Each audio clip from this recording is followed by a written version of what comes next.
When it comes to anatomy, one of the most subtle yet complicated structures is the arm, and understanding how to draw the arm both for the male structure and female structure is quite an interesting drawing challenge. And this is because the arm is made up of a very unique group of muscles, bone structures, and these particular features can be very unique as they protrude from beneath the surface of the skin. So with that being said, hey guys, my name is Matt. Welcome to another video by artincontext.org, where we explore a variety of different art-related topics, and in today's tutorial we will be breaking down the process of how to draw arms. Now, to assist us with the process of drawing arms, we can use some reference images. In this particular tutorial there are some reference images provided in the links below, so you can check those out, but the process can be kind of understood and applied to your own arm drawing, so kind of approach this tutorial as you wish. Now, we're first going to look at how to draw the male arm, and we're going to look at both the inner section of the arm and the outer section of the arm. Now, because the arm is very strange and unique, and it kind of has a very different aesthetic in terms of how the inner section of the arm is compared to the outer section of the arm, we first want to focus on one at a time, and we're going to start with the inner section of the arm. So the idea is that when finding the general shape of the arm, we can see that the male arm shapes are very circular, and this is again because we are kind of defining a more protruding, or at least a more muscular structure. So what we do want to do is we want to work with a very light pencil, and the idea is to kind of draw these elliptical shapes that depict the general shape of the upper arm and the lower arm, and this is where you can start working out the scale of these two main sections. So we do want to kind of divide the arm into these two main sections, and they kind of have these very oval-like shapes that connect to one another. For the male arm, we can see that the forearm seems slightly longer than that of the upper arm. And as we kind of work out this very light sketch at this early stage, we can see that the upper part of the inner arm defines the bicep a lot more distinctly, so it kind of has this more elliptical or oval-like shape that sits on the top of the upper arm. So using a light graphite pencil, we can start to draw a circular shape on the inner upper arm to depict where the bicep will be drawn. Now, we do want to just spend time kind of working on these generalized shapes of the arm, and this is where we kind of keep our drawing quite loose, just to establish a scale and shape of these two main structures, which we can then refine later on. Now, once we have kind of established these two main sections of the arm with some light sketching and kind of establishing the general shape, we can start integrating some lines for the inner arm, and this is where we can kind of now start to refine our drawing a little bit.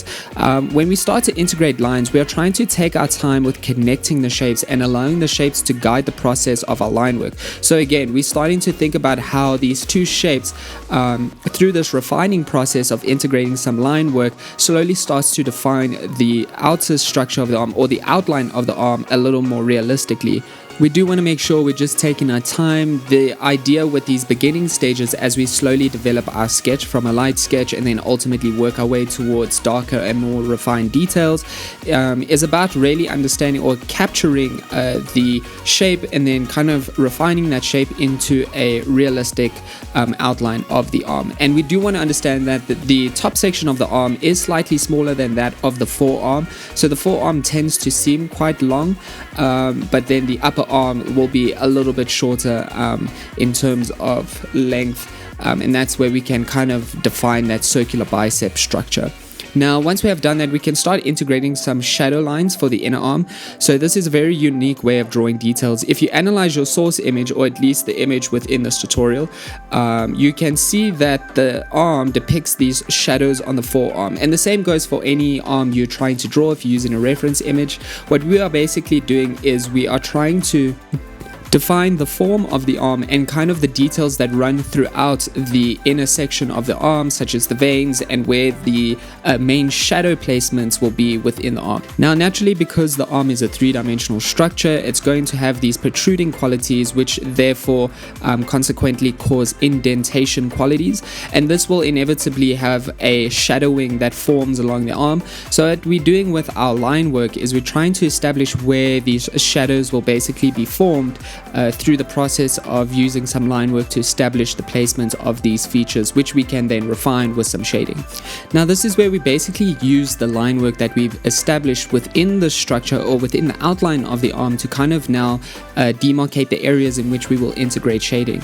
Again, the idea is that when you are drawing an arm and you're looking at a reference, especially for a inner arm, in this case, we're trying to really pay attention to all the small nuances, and this is where we see the bone protruding near the elbow section, maybe where we see veins forming around the bicep or the bicep itself, and kind of really paying attention to these really smaller and finer details within the arm. And then once we've integrated some line work to establish those details or the placement of them, we can now start to integrate some light shading. And this is where we basically give it a more three-dimensional quality. Now we do want to be patient with this step. Again, what we are doing here is essentially using the shadow lines that we drew in the previous step as a guide to help us as we place the shadows on the arm. So try to see how the shadow lines indicate where the veins will be or where the indentations of the bicep will be, and so on and so on. And you just want to take your time with these smaller features, developing some light shading with maybe a light pencil, and this is where we can maybe use something like a 1B or a 2B pencil. Now remember, the aim here is to really establish a light shading that defines all the details within the arm until we slowly start to refine these shadows and shapes with some darker shading. So really make sure that you do take your time with the light shading details of the arm. Now once we have done that, what we are going to do is we're actually going to work on the outer arm simultaneously. The reason for drawing both arms on the same page is also so we can compare the scale and form. The outer arm is similar in shape, so if you look at the reference image in this particular tutorial, you will see that the arm is composed of two larger shapes connected, which are both elliptical. So with your light pencil, something like a H or a B pencil, you can kind of continue to draw those elliptical shapes. And again, this is where we kind of establishing the fundamental shapes, which we will connect with some line work. For the male arm, we can see that the forearm seems slightly longer than that of the upper arm. For the outer arm, the upper part shows that the bicep has an arc type shape that sits on top of the upper arm. So that is kind of the peak of the bicep. And what we want to do is we really want to understand what muscle groups we are working with here. So obviously we are working with the bicep muscle that kind of forms into the deltoids or the shoulder muscle. And then beneath that, we can also see that we are kind of establishing the tricep muscle, and that kind of flows into that elbow structure. And with the outer arm, we will obviously integrate a little more line work, especially near the forearm, because this is where we tend to see a lot of the bone structures and tendons kind of running through the forearm. So spend some time during this step drawing and erasing. Again, you can use your eraser at this early stage because you will make some mistakes, but the idea is to really tweak and kind of establish both these arms on the same page. Now remember, once we have established the general shape of the outer arm as well, we can now start integrating some lines for the outer arm, and this is where once again we are basically establishing where the details of the arm will be added into this structure. Now we can basically proceed with integrating these lines. Again, we are trying to take our time with connecting the shapes as well and allowing the shapes to kind of guide the process of our line work. We're using these shapes as a means of a demarcated area in which we are basically drawing the arm, and this is where we start to see the outline become a little bit more refined to kind of represent or give a more realistic representation of the outer arm of that male arm structure. Now once we have done that, again we can slowly start to integrate some shading into those shadow lines or those lines that define the shadow formations due to the features beneath the surface of the skin, such as the muscles and the bones. And again, this is a very unique way of drawing details. However, it is very effective. If you analyze your source image, you can see that it depicts shadows on the arm. So the shadows are simply soft or darker shadows that help define the forearm as well as the upper arm. And what we are doing is we simply making sure that we integrate those lines into the structure, and then we can start thinking through where details of the arm become slightly darker in terms of shadow formation and slightly lighter. Now at this stage, we can kind of think of this step as some line work combined with very light shading. What we are essentially doing in this step is drawing lines on the forearm that depicts where, again, we will draw and refine these shadows, but we can slowly start to integrate these shadows already simultaneously as we work in these lines. Spend time on this. Again, we will find that the process of drawing something anatomical, and definitely in terms of trying to represent it as accurately as possible, it's simply a matter of patience and time. So we do want to simply be going back and forth between our reference image, making sure we're integrating those lines and slowly building up those shadow formations to emphasize those details. So really make sure you spend time during the step analyzing your source image and then drawing your shadow and lines, and erasing if you need to. Again, we will find that it's a matter of tweaking, adding, and we might do this over and over again. And if you do get tired, always take a break. It's always good to take a break if you feel yourself getting fatigued, to then come back to your drawing a little more refreshed. Once we have kind of completed that, we can then move on to light shading for the outer arm. Again, this is where we start to actually work in some shading. So when looking at your source image or whatever picture you are drawing from, your shadow line should define where exactly you will shade. So basically, shading is the drawing version of representing shadow formations on a structure. So wherever you see shadows when you are trying to draw something, that's a clear indication that is where you should start integrating some shading. We will try our best to be patient during this stage. Again, shading is a process that does take time. What we are doing here essentially, again, is using the shadow lines to just help us and define the areas in which we will shade. And again, this is where we also want to pay attention to the actual structure we're drawing. So looking at anatomical references of the arm is also really helpful, because it also helps you identify the features or the very unique anatomical features beneath the surface of the skin that may be causing these shadow formations. And in the case of a male arm, we find that these muscular formations and often these bone structures tend to be a lot more intense, in the sense that they are larger muscle groups, so they protrude more, and therefore there's going to be a lot more shadow formation. So again, thinking about what type of arm, whether it is male structure or female structure, is really important in terms of how these features are defined within the arm. So when shading, we should always take note of where our light source comes from as well. Naturally, the light source is the reasoning behind why there is shadow formation at all. And the idea is that once we understand the light source coming from a particular direction, we can be a little bit more consistent with our shadow formation as it forms along the arm. So make sure to spend time on analyzing your source image or reference image as you make these marks. Again, the process of drawing something realistically is a matter of observational skills and taking your time to represent them as best as possible by building up these structures from a vague, simplistic or fundamental shape to a more refined structure, and ultimately integrating these details. Now, once we have these basically light sketched arms, both of the outer and the inner arm of the male structure, we can start integrating some dark shading for the inner and outer arm. Now, the idea is that we're going to basically start with the inner arm, and this is where we can now start to use our light shading as a kind of demarcation in terms of where we can integrate some darker shading.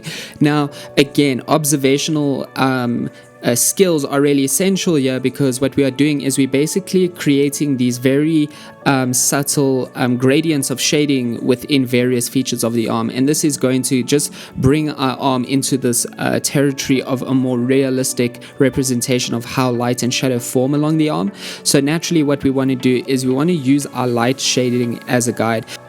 And again, our source image should help us understand how these darker marks should kind of look in terms of how they are positioned within the arm. So for instance, we can see this difference in contrast when we compare moments like the elbow area, where we can see these veins kind of moving or a little more protruding in terms of how they form around the elbow, and that will obviously suggest a little more darker shading. So another way to kind of understand where darker shading would be integrated is to think about which kinds of features protrude more and naturally naturally they will cast a greater shadow on the surface area of the arm.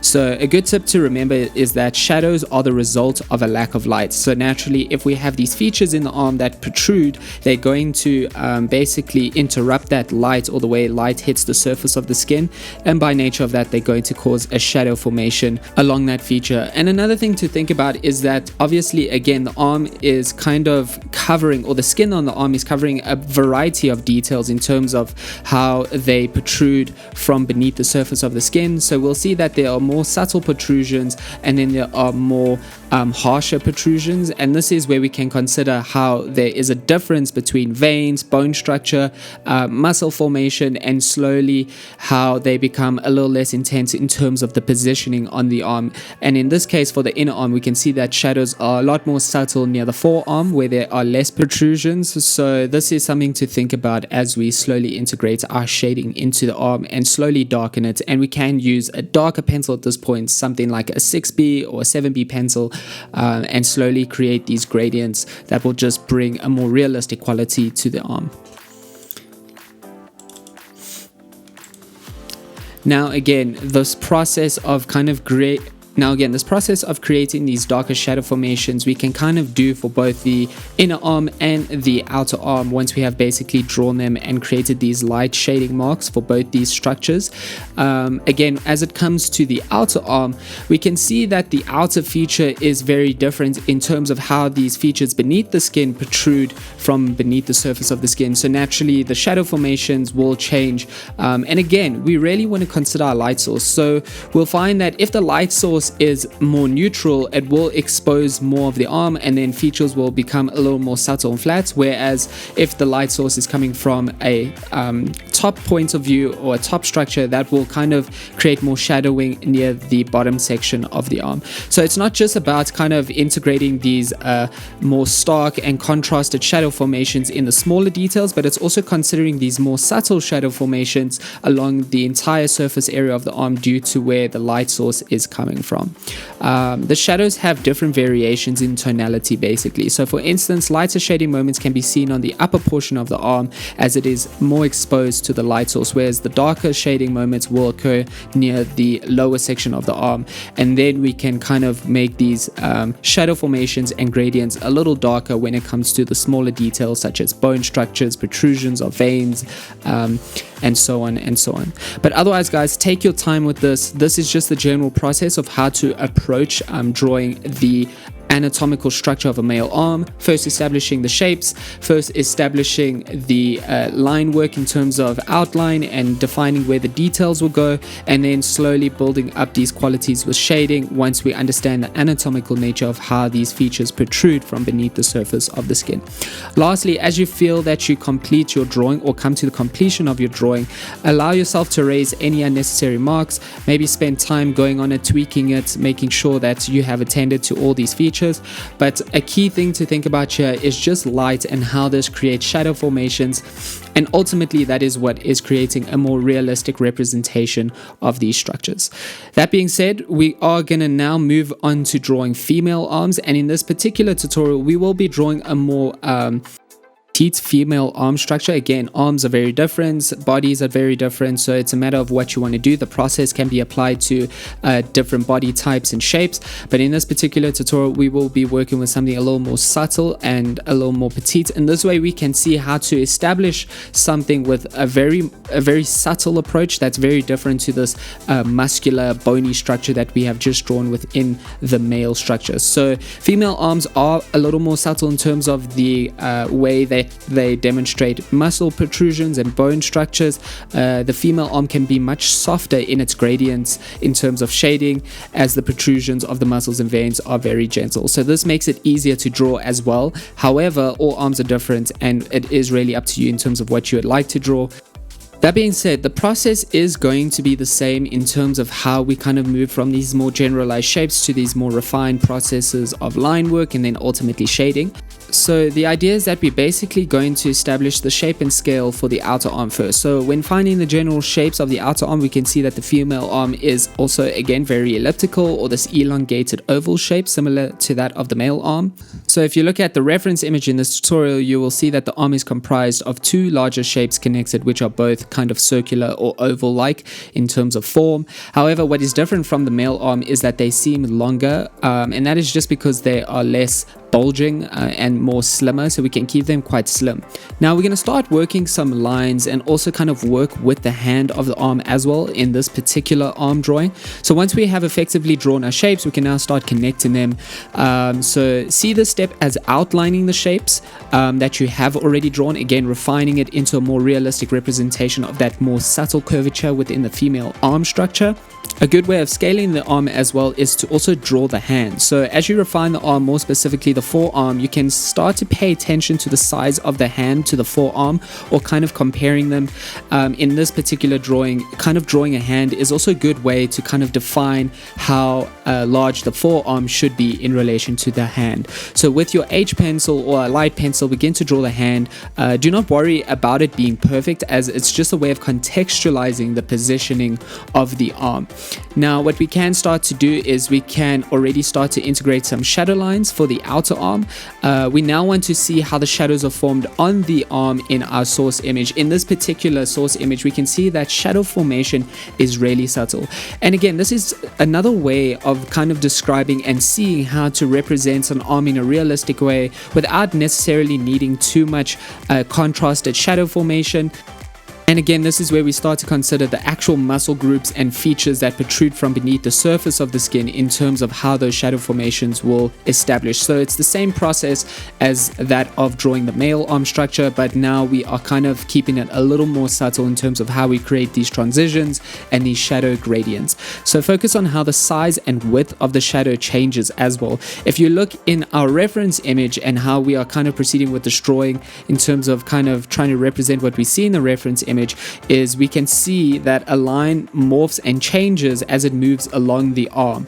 And again, this is because those subtle little deviations in the shadow are defining the whole arm due to the fact that there are these subtle curvatures within the arm from the upper arm all the way into the forearm. So make sure you spend some time once again analyzing your source image while drawing in tandem, making sure that you're going back and forth as you simply integrate these subtle lines in terms of establishing where the shadow formation will be drawn in. Now once again, we can allow ourselves to use those lines in terms of establishing the shadow formation, and here's where we start shading. Again, when looking at the reference image, your shadow line should define where exactly you will shade. And once again, we can simply take our time working in this light shadow formation using our lines to assist us.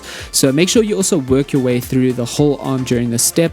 Shading is a matter of patience. So as we consider our source image and revert to the drawing and kind of have this back and forth between our drawing and our reference image, we should begin to slowly form the arm in a more realistic representation simply by this light integration of shading.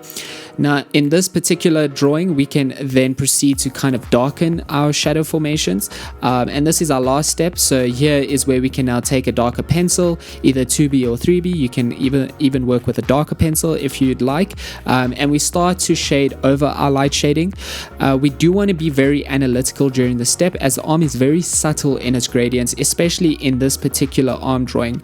Again, with a female arm, or at least a less muscular arm, whether it's a male or female arm, we will find that those protrusions become less intense. Rather, what we see is that the bone structure is what creates a more intense protrusion on the arm, and even in that case, we will see that it's quite a subtle protrusion. So we do want to always think about the nature of the actual anatomy beneath the surface of the skin as we proceed with our shading process. So try to see where the light source is coming from as well within your reference image, as this has an implication on where your shadows will be darkest and lightest. A good suggestion is to see the gradients of shadow in your reference image and then draw the darkest parts at the end of those gradients. And basically what is meant by this is that we are creating a spectrum almost with our shading most often when we are creating gradients, where we can see these lighter tonal values shifting towards darker tonal values, and this is where we basically create those very realistic representations of shadow formation, where we understand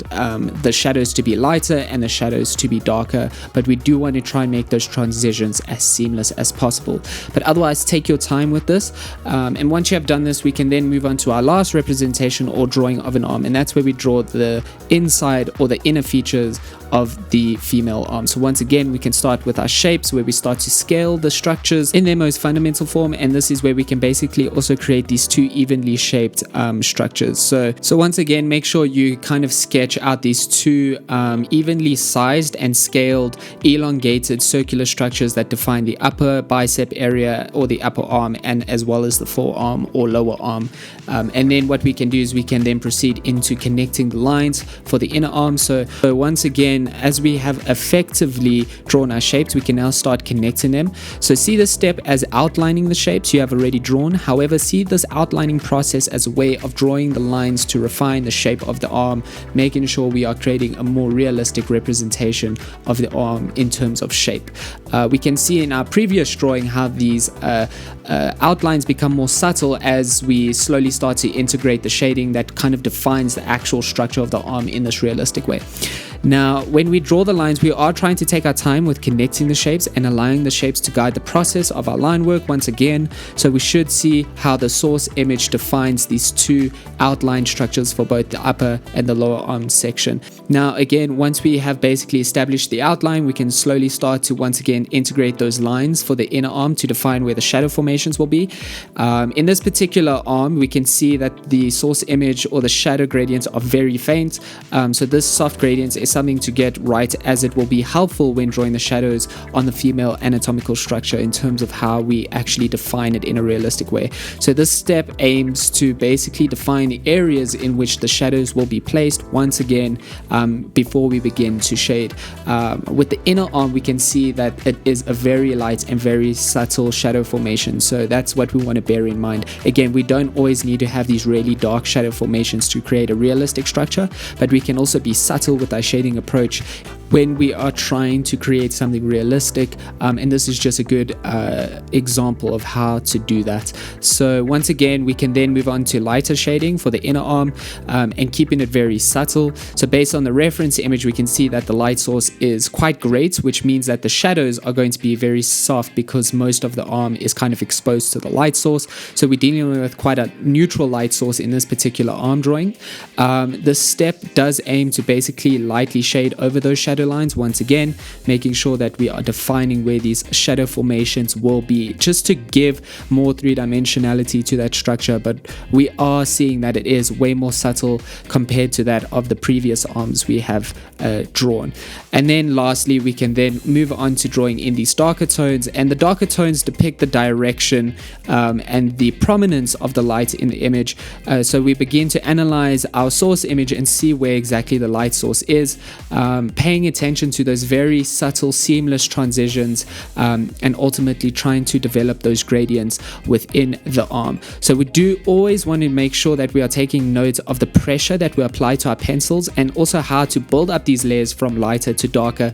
Now, as we kind of work our way through the arm, and as we come to the armpits, we can see that this is where the darker tones will generally be found, because light struggles to penetrate this area of the arm, obviously naturally due to the fact that this area is less exposed to a light source.